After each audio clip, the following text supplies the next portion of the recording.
My name is Ann Wright, and I'm a retired U.S. Army colonel. I spent 29 years in the military, and I was then a U.S. diplomat and served 16 years in the U.S. State Department in embassies in Nicaragua, Grenada, Somalia, Uzbekistan, Kyrgyzstan, Sierra Leone, Micronesia.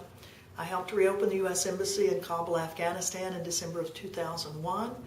And I was in the U.S. Embassy in Mongolia in 2003 when I resigned in opposition to the war in Iraq. And now we are 20 years into wars in Iraq. That in January 2011 will be the 20th year that the United States has had a war on Iraq. If you look at Gulf War I, starting with Gulf War I, that it's been 20 years that the United States has had military operations. After the end of Gulf War I, which was a 100-hour war, they say, on one level, a 100-hour ground war, but it was preceded by 6 weeks of intense bombing that killed hundreds, if not thousands, of Iraqis, that damaged a huge amount of the infrastructure of the country of Iraq.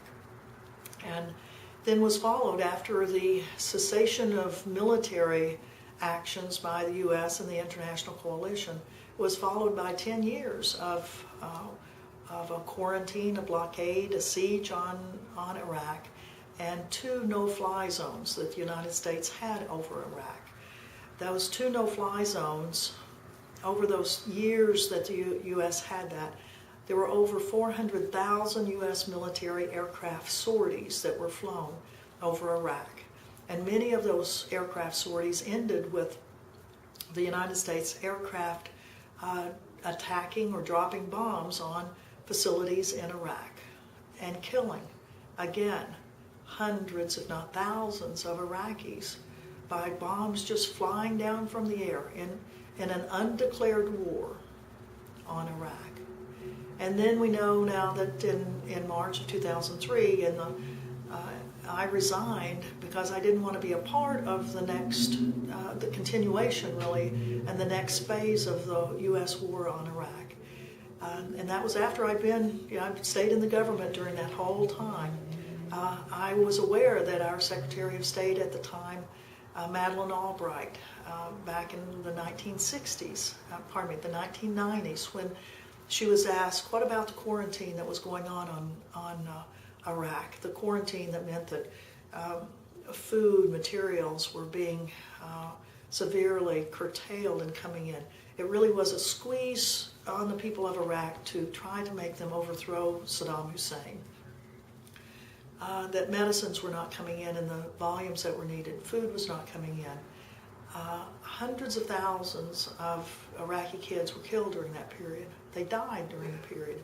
They died of malnutrition, of lack of medical assistance. And our own Secretary of State, Madeleine Albright, when asked, was this sanction program, did it work? I mean, was it reasonable? Should we have done it? And she essentially said that the deaths of these 500,000 kids was an acceptable loss for the prosecution of U.S. foreign policies. And that statement has really lived to the shame of Madeleine Albright as an individual and the shame of U.S. foreign policy. So 7.5 years ago, when I resigned in opposition to the next phase of the war on Iraq, it was at a time that little did we know how long the United States would be involved in Iraq. Here we are 7.5 years later. We still have over 50,000 military and probably 80 to 100,000 U.S.